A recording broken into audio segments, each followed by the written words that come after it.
السلام علیکم ورحمۃ اللہ۔ آج جو میں جس صورت کا ترجمہ آپ کے ساتھ شیئر کر رہی ہوں، صورت کا نام ہے سورہ الحج۔ سورہ حج مدنی صورت ہے۔ اس کی کل آیات 78 ہیں، رکوع اس کے 10 ہیں، پارہ نمبر 17 ہے۔ تو شروع کرتے ہیں ترجمہ سورۃ الحج کا۔ بسم اللہ الرحمن الرحیم، اللہ کے نام سے شروع جو بڑا مہربان نہایت رحم کرنے والا ہے۔ اے لوگو، اپنے رب سے ڈرو، بے شک قیامت کا زلزلہ بڑی ہولناک چیز ہے۔ جس دن تم اسے دیکھو گے، ہر دودھ پلانے والی اپنے دودھ پیتے بچے کو بھول جائے گی، اور تمام حمل والیاں اپنے حمل گرا دیں گی۔ اور اے مخاطب، تو لوگوں کو نشے کی حالت میں دیکھے گا، حالانکہ وہ نشے میں نہیں ہوں گے، لیکن اللہ کا عذاب بڑا سخت ہے۔ اور کچھ لوگ ایسے ہیں جو اللہ کے بارے میں جھگڑتے ہیں علم کے بغیر، اور ہر سرکش شیطان کی پیروی کرتے ہیں، جس کے بارے میں لکھ دیا گیا ہے کہ جو اسے دوست بنائے گا تو وہ اسے گمراہ کر دے گا اور جہنم کے عذاب کا راستہ دکھائے گا۔ اے لوگو، اگر تمہیں دوبارہ جی اٹھنے میں کوئی شک ہے تو یقیناً ہم نے تم کو پہلی بار بھی تو مٹی سے پیدا کیا، پھر ایک قطرے سے، پھر جمے ہوئے خون سے، پھر گوشت کی بوٹی سے، جس کی بناوٹ مکمل بھی ہوتی ہے اور ادھوری بھی، تاکہ ہم تمہارے لیے ظاہر کر دیں کہ ہم جس کو چاہتے ہیں رحموں میں ٹھہرائے رکھتے ہیں، اور ایک وقت تک پھر تمہیں بچے کی صورت میں نکالتے ہیں، پھر تمہاری پرورش کرتے ہیں تاکہ تم اپنی جوانی کو پہنچ جاؤ، اور تم میں سے کوئی فوت ہو جاتا ہے اور تم میں سے کوئی ہے، اور وہ جو نکارہ عمر زیادہ بڑھاپے تک پہنچا دیا جاتا ہے، تاکہ بہت کچھ جاننے کے بعد کچھ بھی نہ جانے، اور تم دیکھتے ہو کہ زمین خشک پڑی ہوتی ہے، پھر جب ہم اس پر پانی برساتے ہیں تو وہ ابھرتی ہے اور پھولتی ہے اور ہر قسم کی خوشنما نباتات اگاتی ہے۔ یہ اس لیے ہے کہ بے شک اللہ ہی حق ہے، اور بے شک وہی مردوں کو زندہ فرماتا ہے، بے شک وہ ہر چیز پر بڑی قدرت والا ہے، اور بے شک قیامت آنے والی ہے جس میں کوئی شک نہیں۔ بے شک اللہ انہیں زندہ کر کے اٹھائے گا جو قبروں میں ہیں، اور لوگوں میں کوئی ایسا بھی ہے جو اللہ کے بارے میں جھگڑتا ہے بغیر کسی علم کے، اور بغیر کسی دلیل کے، اور بغیر کسی روشن کتاب کے، اور تکبر سے شانہ پھیرنے والا ہے، تاکہ اللہ کے راستے سے لوگوں کو گمراہ کرے۔ اس کے لیے دنیا میں رسوائی ہے، قیامت کے دن ہم اسے چکھائیں گے جلنے کا عذاب، کہا جائے گا یہ اس کا بدلہ ہے جو تمہارے ہاتھوں نے آگے بھیجا۔ بے شک اللہ بندوں پر ظلم کرنے والا نہیں۔ اور لوگوں میں سے وہ بھی ہیں جو اللہ کی عبادت کرتا ہے ایک کنارے پر رہ کر، پھر اگر اسے کوئی بھلائی پہنچ جائے تو وہ اس اصلاح سے مطمئن ہو جاتا ہے، اور اگر کوئی مصیبت پڑ جائے تو منہ کے بل الٹا پھر جاتا ہے۔ اس شخص نے دنیا اور آخرت کا نقصان اٹھایا، یہی تو کھلا نقصان ہے۔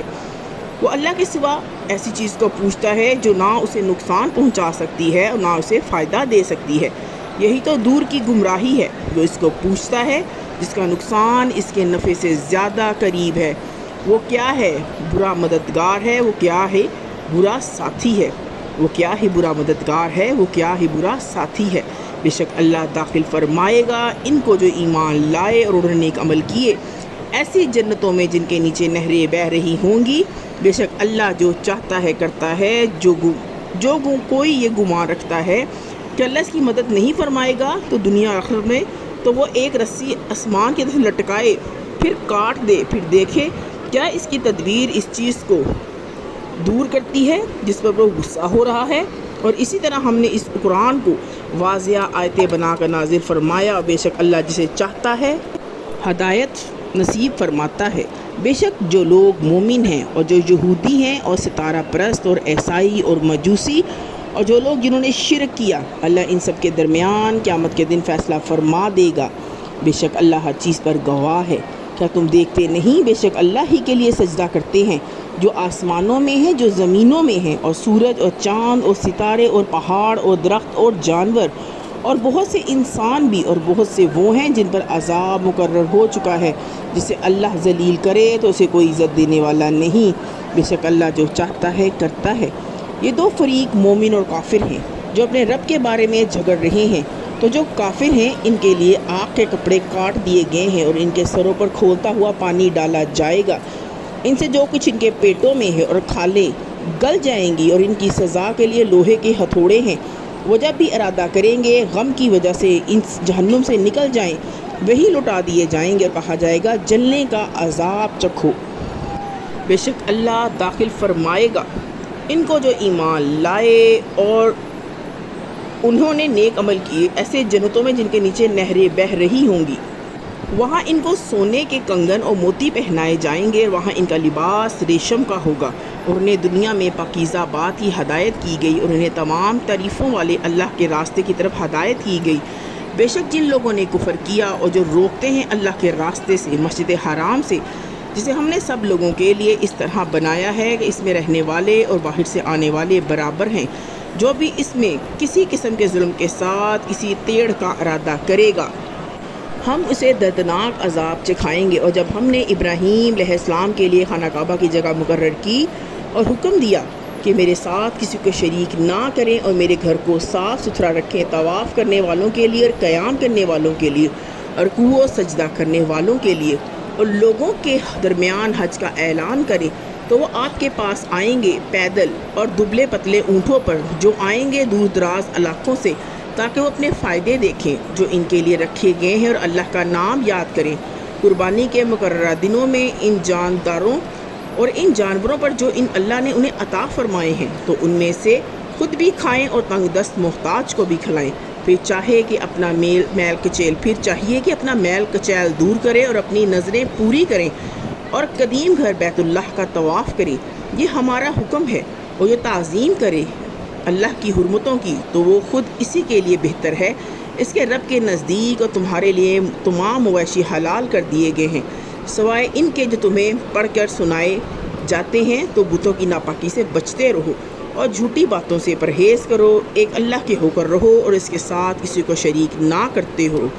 اور جو اللہ کے ساتھ کسی کو شریک کرتا ہے تو اس کا حال ایسا ہے کہ جیسے وہ آسمان سے گر پڑا، پھر یا تو اسے پرندے راہ میں سے اچک لے جاتے ہیں، یا ہوا اسے لے جا کر دور پھینک دیتی ہے کسی دور دراز جگہ پر۔ یہ ہمارا حکم ہے، اور جو شخص اللہ کی نشانیوں کی تعظیم کرے تو یہ بے شک دلوں کی پرہیزگاری میں سے ہے۔ تمہارے لیے ان قربانی کے جانوروں میں فائدے ہیں ایک مقررہ وقت تک، پھر ان کے قربان کی جگہ قدیم گھر خانہ کعبہ کے پاس ہے، اور ہر امت کے لیے ہم نے قربانی کے طریقے مقرر کیے ہیں تاکہ وہ اللہ کا نام لیا کریں ان مویشی چوپایوں پر جو اس اللہ نے انہیں عطا فرمائے ہیں۔ تو تمہارا معبود ایک ہی معبود ہے، لہٰذا تم اسی کے فرما بردار بنو اور عاجزی کرنے والوں کو خوشخبری سنا دیجیے۔ یہ وہ لوگ ہیں کہ جب ان کے سامنے اللہ کا نام لیا جاتا ہے تو ان کے دل ڈر جاتے ہیں، اور جب ان پر مصیبت پڑتی ہے تو صبر کرنے والے ہیں اور نماز قائم کرنے والے ہیں، اور جو کچھ ہم نے انہیں عطا کیا ہے اس میں سے خرچ کرتے ہیں۔ اور قربانی کے اونٹوں کو ہم نے تمہارے لیے بنایا ہے اللہ کی نشانیوں میں سے، ان میں تمہارے لیے فائدے ہیں۔ پھر انہیں کھڑکھڑا کے نہر کرنے والے ان پر اللہ کا نام لو، پھر جب وہ اپنے پہلو کے بل گر جائے تو تم خود بھی ان میں سے کھاؤ اور کھلاؤ، نہ مانگ کر قناعت کرنے والوں کو اور بے قرار ہو کر مانگنے والوں کو بھی۔ اسی طرح ہم نے ان کو تمہارے لیے مسخر کر دیا ہے تاکہ تم شکر کرو۔ اللہ کو ہرگز نہ ان کی قربانیوں کے گوشت پہنچے گا اور نہ ان کا خون، بلکہ اس اللہ کو تمہاری طرف سے تقویٰ پہنچتا ہے۔ اسی طرح اس اللہ نے ان جانوروں کو تمہارے لیے مسخر کر دیا کہ تم اللہ کی بڑائی بیان کرو، اس پر کہ اس نے تمہیں ہدایت دی۔ آپ خاتم النبیین صلی اللہ علیہ وسلم نیکی کرنے والوں کو خوشخبری سنا دیجئے۔ بے شک اللہ ایمان والوں کی طرف دفاع کرتا ہے، بے شک اللہ پسند نہیں فرماتا کہ کسی خیانت کرنے والے نشکرے کو۔ جن لوگوں پر لڑائی مسلط کی جائے انہیں جہاد کی اجازت دی گئی ہے، کیونکہ وہ مظلوم واقع ہوئے ہیں، اور بے شک اللہ ان کی مدد پر یقیناً بڑی قدرت رکھتا ہے۔ یہ وہ لوگ ہیں جو اپنے گھروں سے ناحق نکالے گئے ہیں، محض اس جرم میں کہ وہ یہ کہتے تھے کہ ہمارا پروردگار اللہ ہے، اور اگر اللہ لوگوں کو ایک دوسرے کے ذریعے سے روکے نہ رکھتا تو منہدم کر دیے جاتے۔ راہبوں کی کوٹریوں اور گرجوں اور عبادت گاہوں اور مساجد کو جن میں کثرت سے اللہ کا ذکر کیا جاتا ہے، اللہ اس کی ضرور مدد فرمائے گا۔ جو اس کے دین کی مدد کرے گا اللہ یقیناً بڑا طاقتور اور بڑا غالب آنے والا ہے۔ یہ وہ لوگ ہیں کہ اگر ہم ان کو زمین میں اقتدار بخشیں تو یہ نماز قائم کریں گے اور زکوٰۃ ادا کریں گے اور نیکی کا حکم دیں گے اور برائی سے روکیں گے۔ تمام کاموں کا انجام اللہ کے اختیار میں ہے، اور اگر یہ آپ خاتم النبیین صلی اللہ علیہ وسلم کو جھٹلاتے ہیں تو نئی بات نہیں، ان سے پہلے بھی رسولوں کو جھٹلایا تھا۔ نوح علیہ السلام کی قوم اور عاد اور سمود نے، اور ابراہیم علیہ السلام کی قوم اور لوط علیہ السلام کی قوم نے، اور مدین والوں نے بھی، اور موسیٰ علیہ السلام کو بھی جھٹلایا گیا۔ تو پہلے میں نے کافروں کو مہلت دی پھر میں نے انہیں پکڑ لیا تو کیسا سخت رہا میرا عذاب، کتنی ہی بستیاں ہیں جنہیں ہم نے ہلاک کر دیا اس حال میں کہ وہ ظالم تھیں، تو وہ اب اپنی چھتوں پر گری پڑی ہیں، اور کتنے ہی کنویں بیکار پڑے ہیں، اور کتنے ہی مضبوط محل ویران پڑے ہیں۔ کیا انہوں نے زمین میں سیر نہیں کی کہ ان کے دل ایسے ہو جاتے جن سے وہ سمجھتے، یا کان ایسے ہو جاتے جس سے یہ سنتے؟ تو حقیقت یہ ہے کہ آنکھیں اندھی نہیں ہوتی بلکہ دل اندھے ہوتے ہیں جو سینوں میں ہیں، اور یہ لوگ آپ سے عذاب کے لیے جلدی مچا رہے ہیں، اور اللہ ہرگز اپنے وعدے کی خلاف ورزی نہیں فرمائے گا۔ بے شک آپ کے رب کے ہاں ایک دن 1000 سال کے برابر ہے جو تم گنتے ہو، اور کتنی ہی بستیاں ایسی تھیں جنہیں ہم نے مہلت دی اس حال میں کہ وہ ظالم تھیں، پھر میں نے ان کو پکڑ لیا اور میری ہی طرف واپس آنا ہے۔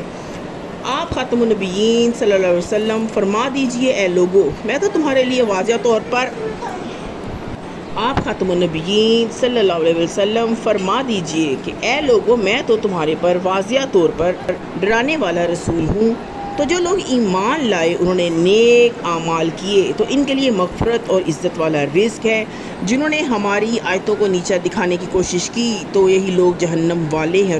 ہم نے آپ خاتم النبیین صلی اللہ علیہ وسلم سے پہلے جو بھی رسول یا نبی بھیجے تو جب بھی وہ کوئی آرزو کرتے تو شیطان ان کی آرزو میں لوگوں پر وسوسے ڈالتا، تو جو وہ وسوسہ شیطان ڈالتا ہے اللہ اسے مٹا دیتا ہے، پھر اپنی آیات کو پختہ فرما دیتا ہے۔ اللہ خوب جاننے والا، بڑی حکمت والا ہے، تاکہ وہ شیطان کے ڈالے وسوسے کو آزمائش کا ذریعہ بنا دے ان کے لیے جن کے دلوں میں بیماری ہے اور جن کے دل سخت ہیں۔ یقیناً ظالم بہت دور کی مخالفت میں پڑے ہوئے ہیں، اور اس لیے کہ وہ جان لے کہ جنہیں علم عطا فرمایا گیا ہے کہ یہ وہی حق ہے آپ کے رب کی طرف سے، تو وہ اس پر ایمان لے آئیں، پھر ان کے دل اس لیے جھک جائیں۔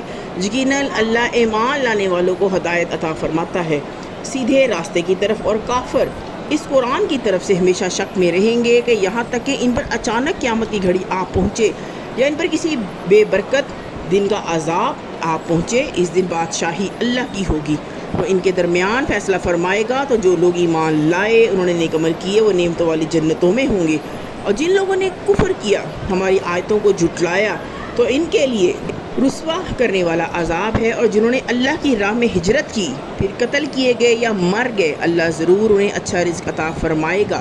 یقیناً اللہ سب سے بہتر رزق عطا فرمانے والا ہے، وہ ضرور انہیں ایسی جگہ داخل فرمائے گا کہ وہ اس سے راضی ہو جائیں گے، اور یقیناً اللہ خوب جاننے والا نہایت حلم والا ہے۔ یہ بات اپنی جگہ درست ہے، لیکن اگر کوئی شخص اتنا ہی بدلہ لے جتنا سخت برتاؤ اس کے ساتھ کیا گیا تھا، پھر اس پر زیادتی بھی کیا جائے تو اللہ اس کی ضرور مدد فرمائے گا۔ یقیناً اللہ معاف فرمانے والا، بڑا ہی بخشنے والا ہے۔ یہ اس لیے کہ اللہ رات کو دن میں داخل فرماتا ہے اور دن کو رات میں داخل فرماتا ہے، بے شک اللہ خوب سننے والا، خوب دیکھنے والا ہے۔ یہ سب اس لیے کہ اللہ ہی حق ہے اور اس کے سوا جسے وہ پوچھتے ہیں وہ باطل ہے، بے شک اللہ ہی بلند مرتبہ نہایت بڑائی والا ہے۔ کیا تم نے نہیں دیکھا کہ اللہ آسمان سے پانی نازل فرماتا ہے پھر زمین اس سے سرسبز ہو جاتی ہے؟ بے شک اللہ نہایت مہربان، بڑا باخبر ہے۔ اسی کا ہے جو کچھ آسمان میں ہے، جو کچھ زمینوں میں ہے، اور یقیناً اللہ بے نیاز بہت تعریفوں والا ہے۔ کیا تم نے نہیں دیکھا کہ اللہ نے تمہارے لیے مسخر کر دیا جو کچھ زمین میں ہے، اور کشتیاں سمندر میں ہیں اسی کے حکم سے چلتی ہیں، اور وہی آسمان کو روکے ہوئے ہے، اس کے حکم کے بغیر زمین پر نہیں گر سکتا۔ یقیناً اللہ لوگوں پر بہت شفقت فرمانے والا، نہایت رحم فرمانے والا ہے۔ اور وہی تو ہے جس نے تمہیں زندہ فرمایا پھر تمہیں موت دے گا، پھر تمہیں زندہ فرمائے گا۔ یقیناً انسان تو بڑا ہی ناشکرا ہے۔ ہر امت کے لیے ہم نے عبادت اور قربانی کا ایک طریقہ مقرر فرمایا ہے جس پر وہ چلتے ہیں، تو ان کو چاہیے کہ ہرگز وہ آپ سے اس معاملے میں جھگڑا نہ کریں، اور آپ خاتم النبیین صلی اللہ علیہ وسلم لوگوں کو اپنے رب کی طرف بلاتے رہیں۔ یقیناً آپ سیدھے راستے پر ہیں، اور اگر وہ آپ سے جھگڑا کریں تو آپ خاتم النبیین صلی اللہ علیہ وسلم فرما دیجئے، اللہ خوب جانتا ہے جو کچھ تم کر رہے ہو۔ اللہ تمہارے درمیان قیامت کے دن فیصلہ فرمائے گا جس چیز میں تم اختلاف کرتے تھے۔ کیا تم نہیں جانتے کہ بے شک اللہ جانتا ہے جو کچھ زمین اور آسمان میں ہے، بے شک یہ سب ایک کتاب میں ہے۔ بے شک یہ اللہ پر بہت آسان ہے۔ وہ اللہ کے سوا ایسی چیزوں کی پوجا کرتے ہیں جس کی انہیں کوئی دلیل نازل نہیں فرمائی، نہ ہی ان کو اس کا کوئی علم ہے، اور ظالموں کا کوئی مددگار نہیں۔ اور جب ان پر تلاوت کی جاتی ہے ہماری واضح آیات تو آپ خاتم النبیین صلی اللہ علیہ وسلم پہچان لیتے ہیں۔ ان کافروں کے چہروں پر ناگواری قریب ہے کہ وہ حملہ کر دیں ان لوگوں پر جو ان کو ہماری آیاتیں پڑھ کر سناتے ہیں، اے نبی خاتم النبیین صلی اللہ علیہ وسلم آپ فرما دیجئے کہ میں نے تمہیں اس سے بھی بری چیز بتاؤں؟ وہ آگ ہے جس کا اللہ نے کافروں سے وعدہ کیا اور وہ بہت برا ٹھکانہ ہے۔ اے لوگوں، ایک مثال بیان کی جاتی ہے، اسے غور سے سنو۔ بے شک جنہیں تم اللہ کے سوا پوچھتے ہو وہ ہرگز ایک مکھی بھی پیدا نہیں کر سکتے، اگرچہ اس کے لیے سب جمع ہو جائیں۔ اگر وہ مکھی ان سے کچھ چھین لے تو اس چیز کو اس مکھی سے چھڑا بھی نہیں سکتے۔ کتنا کمزور ہے طالب عابد اور وہ مطلوب معبود۔ ان لوگوں نے اللہ کی قدر نہ کی جیسا کہ اس کی قدر کرنے کا حق تھا۔ یقیناً اللہ بڑا ہی قوت والا، بہت بڑا غالب ہے۔ اللہ فرشتوں میں اس پیغام پہنچانے والا چن لیتا ہے اور لوگوں میں سے بھی۔ بے شک اللہ خوب سننے والا، خوب دیکھنے والا ہے۔ وہ جانتا ہے جو کچھ اس کے سامنے ہے اور جو کچھ اس کے پیچھے ہے۔ اللہ ہی کے طرف سب کام لوٹائے جاتے ہیں۔ اے لوگو جو ایمان لائے ہو، رکوع کرو، سجدہ کرو، اپنے رب کی عبادت کرو اور خیر کے کام کرو تاکہ تم کامیاب ہو جاؤ، اور اللہ کی راہ میں جہاد کرو جیسا کہ اس کو جہاد کا حق ہے۔ اس نے تمہیں چن لیا ہے، اس نے تم پر دین میں کوئی تنگی نہیں رکھی۔ یہی تمہارا باپ ابراہیم علیہ السلام کا طریقہ ہے، اور اللہ نے تمہارا نام مسلمان رکھا اس سے پہلے اور اس قرآن میں بھی، تاکہ رسول خاتم النبیین صلی اللہ علیہ وسلم تم پر گواہ ہوں اور تم لوگوں پر گواہ ہو جاؤ۔ تو نماز قائم کرو اور زکوٰۃ ادا کرو، اللہ کی رسی کو مضبوطی سے پکڑ لو، وہی تمہارا کارساز ہے۔ تو وہ کتنا اچھا کارساز ہے اور کتنا اچھا مددگار ہے۔ اسی طرح کی مزید مفید ویڈیوز کے لیے میرے چینل کو لائک کریں، سبسکرائب کریں۔ السلام علیکم ورحمۃ اللہ۔